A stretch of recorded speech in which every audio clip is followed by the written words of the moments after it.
Welcome everybody in this beautiful spring day. I'm honored. I have an distinguished guest today, Dr. Skinner. Please, Dr. Skinner. Thank you for having me. Thank you so much for being here. Tell me, Dr. Skinner, give us a rundown of what makes you tick, how you bring this success story to us right now. We want everybody, after they watch this show, to be able to know all of the wonderful things that you do to contribute to this world. Well, I appreciate that. If I send you my story, it'll take a long time, but I'll shorten it. So we can do 2 parts. We can do part 1 today and part 2 at another time. So I'll start once again. I'm Dr. Skinner, Okay. and before I became a doctor in education, Okay. I started with DJing. Okay. I was a DJ at Moonlight as an on-air personality. Okay. I worked with 2 Sirius XM stations, The Join and The Fly, as a guest DJ for a few of their programs that they have. Okay. And while doing that, I got into the education space. Okay. So I'm a career changer. Okay. And as I got into the education space, I started realizing I had a different passion as well. I should say, I thought music was it, but I realized also it's more than just the educational part. It's dealing with the scholars of today. It's really understanding and helping to mold or mentor, today's youth to help become better citizens for our world. Yeah. All right. So that's where I'm currently at. I received my doctorates in education last April. All right. Wonderful. Yeah, thank you. I know you were in a good company. Yes, definitely. So as we look at all that you've done so far, tell me what's in store for the future that you see right now that you could pretty much just write down 3 ideas that you plan to develop. Well, with my company, Craft Keepers Inc. Okay. So I taught special education here Okay. in New York in the DOE for 8 years. Okay. While I was there, I created my company, Craft Keepers Inc. I had this idea since 2011. So you pretty got a little experience behind your back. That's really good. Trying to how to make the schoolwork more tangible, more relatable to today's youth. Okay. So as I said, I was a career changer. So while I was in the classroom, I Mhm. started comparing ELA to DJing. Okay. And with me doing that and making it more tangible and more understandable, Okay. I said, you know what, I have something there. So I decided to take a leap of faith, jump out of the classroom. I had to take a year off, so I didn't double dip in the DOE. Okay. And I created Craft Keepers. And through my company, Okay. that's where I started doing a lot more community outreach. Okay. We have book bag giveaways. Mm-hmm. We feed the homeless. We deal with different organizations where we deal with incarcerated scholars. Also, scholars whose parents are also incarcerated or just came home from incarceration. Okay. And we do Christmas stuff, giveaways, etc. So I would say through my organization, we're just trying to help the scholars or just New York City to just thrive. Which is a big... Because we currently navigate through the 5 boroughs. So we're in different schools and different work with different communities. So just trying to help New Yorkers become great again. Yeah, Yeah, that's right. Yeah. I love that. Yeah.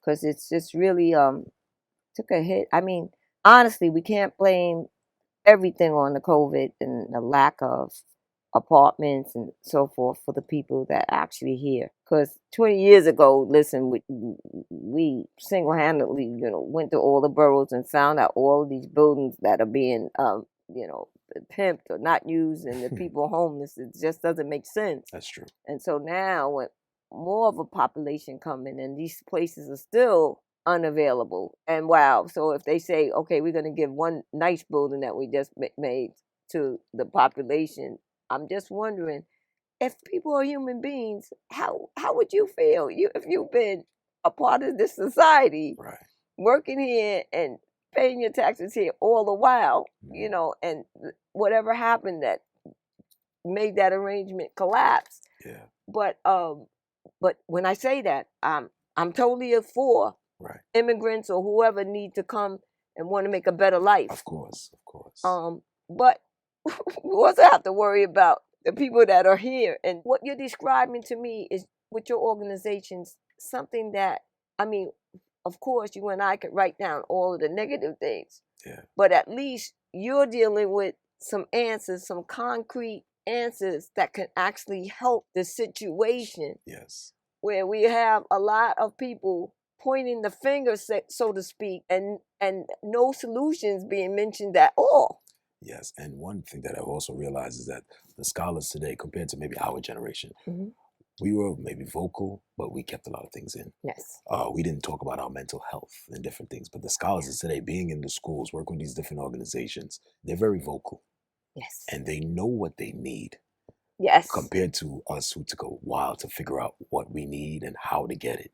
So by hearing, I would say, the outcries, it kind of made me understand the direction I needed to take. And if we could help the youth, that allows us to help not just the current generation, but generations to come. Yeah, because for so many years, I mean, we've been stagnized by the shame game. The people in the past didn't even realize that their children had mental issues. Yes, yes. And And we were so, taught to be tough. It was a different time. We were yeah, more tough society, more, and we're yeah, still a tough society, yeah, but more now. It's different. yeah. And Well, I you think can have a also, chance, but then I don't know about you, but I can't stand the whiny ones too. That's always whining and always complaining. Though, oh me, always the victims. Like it comes back to what we was talking about earlier before yeah, we started. We yeah, gotta have the balance, right? yeah, and that's crucial. It is.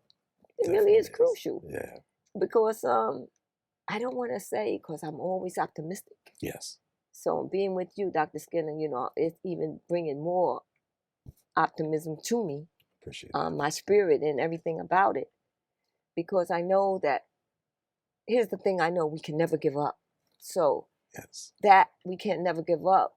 We have to start expanding the circle, Yes. because I think the people that really can help change and do something about it, um, they don't come to the resources that you have, and they don't sit down.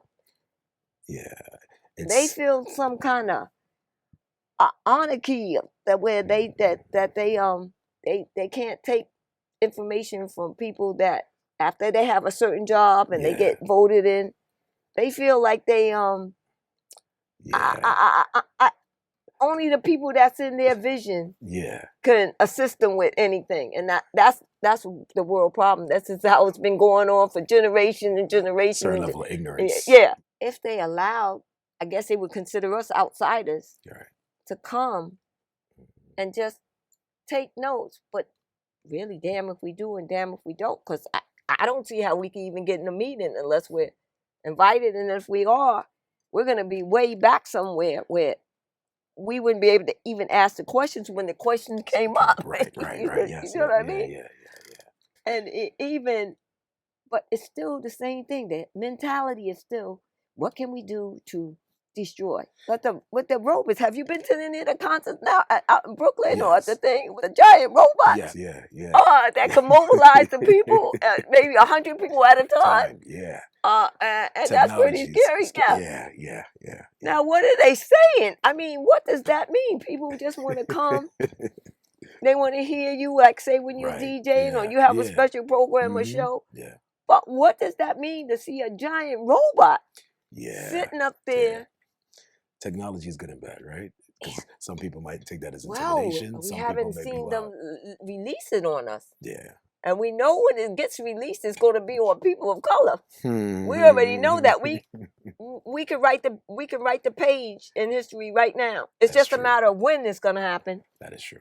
Yeah. Because and are we prepared for it? Yeah, because I mean, for generations we've been having these small, well, not small. Might be people at these parks where people have come, and the worst thing scenario is that maybe somebody might drink when they shouldn't be. Right. Or maybe smoke weed that's legal now. Right. When they shouldn't. Yeah. Because the other, like heart condition stuff, people do that in private. Right. They don't do that like out in the street or something like that. Right. They may have the outcome of it nodding down and things like that laid out in the street, but some things are still private. You know what I mean? Yeah. But that's something that I really would like to see when you get to that, because I know that it's just something that we can't ignore. No, we can't. And if you look around New York City right now, especially since after the pandemic, you realize it's a lot of, I want to say, let me use this correctly, a lot of emotionally disturbed people Yes. walking around. Not taking their medicine. Yeah, and it's a lot of different things Saw happening people right now. die for no reason and didn't know why, living out here in the street. Yeah, They and didn't even know about no pandemic. The people started with it's the the thing, truth. but they lost all of their friends already and everything. So I mean, that It's the truth, and you hear the outcry. painful thing, losing people that close to you, that buddy that you're used to seeing every day, That is and true. they disappear. But death does that anyway, so it's a Yes, process. But so close and then so many. and in the communities that I'm allowed to work in, you hear it through the outcry because I deal with elementary, middle school, and high schoolers, so the variety of Yes, which is levels, great. and you hear the scholars are fully aware of the issues, even what's going on inside the school community and outside the school community. Because we also do podcasting, so I use podcasting in the form to help as a pushing through E.L.A. Okay. So broadcast journalism allow them to find their voice in today's society. Okay. Yeah, we So can do that. yeah, and they'll come and speak on the podcast and talk about not issues that's going on in the school only. That's, you could talk about the bullying and the this, that, the other, but then That's they're talking another about horrible thing, the and bullying. that is and we could get in, and that's a whole Because this stack, is that'd be a making whole these show, kids right? feel like they need a knife or a gun or something to protect themselves Right. because people are gonna threaten to jump them. The cause and effect, the Yeah, domino. and cause and effect. Right. So. And they were talking about that same issue, and we were talking about from the issues that happen in the school, but then we started talking about the outside school, in the school. And this is whether I'm in the Bronx, Harlem, the city, Brooklyn, whether just they start going into the outside community, and they're very aware of the same things that we're talking about, and we're the adults watching it, but for them, they're so impressionable. Yeah. You know, so I think that's why I decided to, besides doing, I love music, but Me too. to just leave a greater impact, I guess the universe decided to have my calling here where I can make that impact, because the youth of today, they're very aware, and yes, we talk about IQ, but their EQ, Exactly. it's very high. High. It is. And they're very aware of it, and I think sometimes society overlooks Yeah. the voices of the scholars of today. Yeah, And I they think don't even they don't ask them their opinions because they feel like that's just like a very 1% thing when they really feel like they want to control everybody. So they don't want the 1% to speak at all. So they don't even give them a voice, really. I Right. don't think that they give them a voice only in the thing of, say, the atmosphere and conquering the moon and conquering these other things like that, where they let them supersede and stand, grandstand. But just in the normal life and the conditions and the things that go on, they really keep them silent. It's true. And And that's something that's scary too, it is. It is. because you don't know if these people just, I mean, a lot of the things we conquer up in these movies and we come up with Superman and Batman and all of these things, Yeah. but these people really have all these chemicals and all of these things Yes. in their hands. Yeah. They can create these things, as we already saw from the Jetsons. Yeah. Yes. Yeah, Eric Alone has been there, right? everything is already here. Are you kidding me? I use that. I And use even that more. same. I use that same example with the kids. And today I was like, "Do you all know the Jetsons?" And then I told them like, the Jetsons was actually created like in this 1969 or something. I said, Yeah. then it came back out like in the 70s. I said, and all those things that was happening in that cartoon, Yeah. we have now. I said the Rosie. I Yeah. said the he was talking to Space Lee on FaceTime. I said Yeah. all of these things. I said technology which we receive, Yeah. we get it piece by piece. Piece. I Exactly. said, what's actually there to what we're giving to, I said, they're miles ahead. Yeah. But it's also how we use the technology. Technology. And I think we're not also informed or trained on how to use the technology, even just using our voice, Right. on how to use it correctly. Yes. You know, we're sometimes taught socially to voice ourselves in a negative mannerism. Yes, Right? absolutely. Or not being able to articulate Right. ourselves in a certain Right. way. And be afraid to speak what's on our mind. Minds, yes. Feeling that we will feel pressure, and we may, And it's because right. a lot of times, I mean, with this AI and all of these things going on, we have to use common sense though all the time. That's true. We have to know when we should answer phone calls that say unknown and all kind of things like that. Yeah. Because if not, we're going to learn when we get a super bill. or all our identity and everything is robbed from us. Yes. These things are so critical to our lives, Yes. particularly if you're young. Yes. The young people that's not even established yet, that don't just now trying to finish school. If they get somebody to swipe their ID and put them hundreds of thousands of dollars in the hole, and they don't even know it. And even the older generations too. Yeah, they gotta be not phone. And also who are fearful of technology. Yeah, right, not embracing it as well and learning with it, and then those same things which you spoke about is gonna happen to them as well. Yeah. So it's a real. They can't answer the phone. Yeah. Don't listen. Don't answer the phone unless you know who it is. If it's not put in your phone, I say especially for the people with 80, 90 and up there. Right. Yeah. Because their eyesight is not that good. Mm-hmm. Chances are, so they can't see. And it's just they had on the news, and I know it's propaganda, but they had on the news how like 70% of the elderly people over 80 is they're going to the bank and their money is gone and their properties and everything like that. Yes, and there's a lot more of that happening right now. Yeah. Even just as an example, I got a call 2 days ago, and number, I'm like, oh, this looks like a familiar number. And then they asked me about it. I'm like, yeah. And then just same thing about property, one of my property. And it jumps us in like, how do you guys get my number? Yeah. But exactly. the same thing, that's what they're trying to do right now. And because they can steal from things that we access to. Like they can break into a Spectrum and with the or internet, Verizon and with the internet, everything. AT&T. Yeah. So once they get your information and they clock your social, it's a wrap. That's it. They can then credit things overseas somewhere and get these things. You don't even know nothing about it. You know what I mean? Yep. And I even tell some and of you the, could be techie too and know your stuff. That is true. They can do it. Yeah. Of course, with the new cars, the Teslas and all that, people could just get those cars right from you just like that. It's not. Yeah, they're showing how you could use your phone and just pass by like somebody's bag, tap it and get all the information. Yeah. Yeah, we're in some serious times right now. Serious times. Yeah. The only thing is that the kids will have the advantage because they're growing up with the stuff. But these will be the kids that can break those codes and even make things even better than what they have now. And it's funny that you said that because I work with a high school right now, and one of the topics that they're working on is ageism. Okay. Shout out to the School of Human Rights. Okay.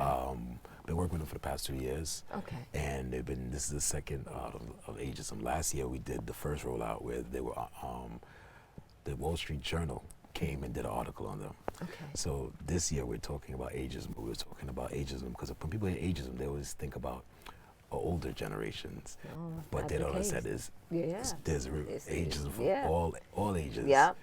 Every 5 years is like a new generation. Yes, and that's what they were discussing, and they were just saying like how a lot of them are bridging the gap by helping even their parents or their grandparents to use technology and embrace it. And then sometimes they're sitting here, it's like, you'd be surprised. My grandmother and grandfather are the ones teaching me this, and because they're growing with the technology. Yes. And I told them, I said, when we went to school, computers were now introduced. No. I didn't have one. I told them in my time. I just recently made 65. So okay, I'm 40. So I'm 43. And I told everybody, I said, you're like a baby, but at least you had, you know what I mean? But and in my generation, we didn't even have. I told them laptops. You had a computer room that needed to have the AC on because they thought it would shut off or shut down. Pretty much like the studio. Yeah, like the studio. Robotic cameras and everything. Everything has to be cold. Yeah. Sometimes, well, in this studio, we don't experience it that much as the freezing point. But I think it depends on how long you're actually doing something. Because I know in the other studio, in the summertime, we always had to wear, remember, Ricky? We always had to wear the heavy jackets and carry it. That's what I was telling them. I said, it'll be wintertime and you hear your jacket into the computer class. And so I was debating whether I should just wear this little thing, but it was so warm, and they said 70. Right. I said, what I put on the leather jacket, which is pretty warm and heavy, that should do. Should be good, yeah. But later on, yesterday it was cold, Yeah. and the last other days for that was beautiful. So That's true. you don't know what it's going to be, and that's the plan. But we take it from there. Once we find out, we take it from there. That's the intellect of it all. That is true. Because who wants to be sick with a winter cold or pneumonia? Not me. I know. Yeah. So no, this is so interesting, and you're so deep. Oh, I really want to thank you for taking time and grazing our youth's mind. It's very important. I appreciate that. Yeah.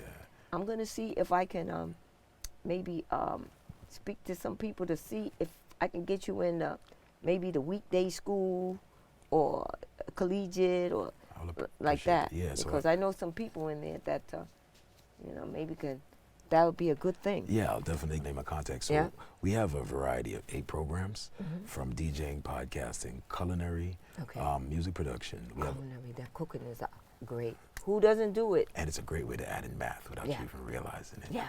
So all of the programs that we have is infused with E.L.A. math and science. So while you're learning something, and then all of a sudden I ask you, for example, DJing, they're doing mixing 2 songs, and then I go, well, that's 130. What's 2 divided by 130? Quick math. And they're like, oh, and then somebody will be like, I say, that's what you need in this world. Absolutely. Quick math. So we kind of allow them to and understand and make the is connections. Critical. Yes, and we even make them understand, like, when you go to the corner store and you're not paying attention with your friend and you're so busy talking, I was like, do you ever realize that when they're counting your money, they're going 1, 2, 3, 5, and they're like, wait a second, no. Then one kid's like, yeah, that happened to me. I was like, you have to pay attention. So just life skills. So embedding those life skills, we have entrepreneurship. Going out of there without your correct change. Right. We have financial literacy class. That's great. And all the things like sneaker customizing. Most of the adults and even the kids of today are sneaker heads. So allowing them to understand, hey, you know what? Your mom and dad may not have the money, but those sneakers might have some shelf life. Let me show you how to refurbish them. Let me show you how to add some paint. Let your creativity, express. Have something different. And guess what? If you're really good at it and you walk into school, your friends are going to ask you, hey, who did those? I said, and if you're in high school, guess what? Now you have 4 years of customers asking you to do their sneakers. You just have a business, and they're like, the light bulb goes off. Yeah. So just infusing those different things and giving them the that opportunity. Essential. Yeah. That's the essential way. That part. That really makes their lives better. Yeah, just trying to walk my life purpose. I realized as I got into education, that's when I started realizing, wait a second, I think this is my direction. And I started to see it more and more, and I was like, yes, this is my purpose. Yes. Yeah. Oh, that's great. That really is great. And we gotta make them wake up. We gotta put a little light under their feet. I think that is with the creativity and the technology, it's also a side that laziness, that they don't want to. That is true. You know what I mean? That is true. Yeah. They don't we were forced to do the library and write the long papers. Yes, and it's all twofold. That. Yeah. But of course you better pass. That's all. You know, your parents know. They don't care about none of that. Yeah, because that also built grit, determination. Yeah, it helped us with those different things. So it is true. Yeah. But you can just, I guess, I never had it, but I wish I would have. But I mean, you know what I mean? Yeah. I mean that you could just say, oh, Google, so, show me as much, stuff. If you're creative in the extent of like artistry or anything like that, oh boy, it's just like, oh, you can do it on the computer. Yes. Never mind making mistakes and having to rip the paper up and start all over again with putting so much. You know what I mean? And even that, taking the mistakes and allowing students. The reason why I focus more on the students, because when you get, I say adults, when we get to a certain age, some of us, we're kind of stuck in our ways sometimes, sometimes, right? Particularly what we like to eat and right, that type of certain thing. Things. We're very rigid. Yeah, I'll but say when that. Younger, we're able to be a little more open-minded, So with that and the things in which we're talking about, just working with those different age groups to, like I said, plant the seeds. Yeah. So we can, You're talking so help like a bodhisattva of the earth, and I tell you the truth, our time is already up. Can you believe it? That went so fast. So you know that we have to get you back. Oh, man. And we're going to make that happen. And so I can't wait. But Dr. Skinner, is there any information you want to give out there to the youth, to the world, I mean to society. It's no age, like you said, it's ageless. Yeah, ageless. You can help people when you do. Yes. And your organization is doing that as well. Yeah. So what would you like to share with them? Do you have an email number if they have questions, or if they want to send you? Sure. So if you'd like to find out more about me and my organization, you could get me at Craft Keepers Inc. And you could find me at www.craftkeepersinc.com, or you could find me on all social media at Craft Keepers Inc., Instagram, etc., and Facebook. You could find, or LinkedIn, etc. Dr. Tavon Skinner. I want to say thank you so much. I want to thank you so much, and I can't wait to have you back. Thank you. Thank you so much. This is something that's going to help you. Please, please, listen up. Watch the program again. Watch it as many times and he gave you that information. Contact him, be it Facebook, whatever way is best for you. Thank you so much, and have a great day. May it be full of abundant joy. Thank you. Blessings. Blessings. Thanks for tuning in to this episode of The Real Self Talk with Sylvia Gina Hunt. And now check out this brief slideshow from Dr. Skinner, aka DJ Symplistik. Enjoy.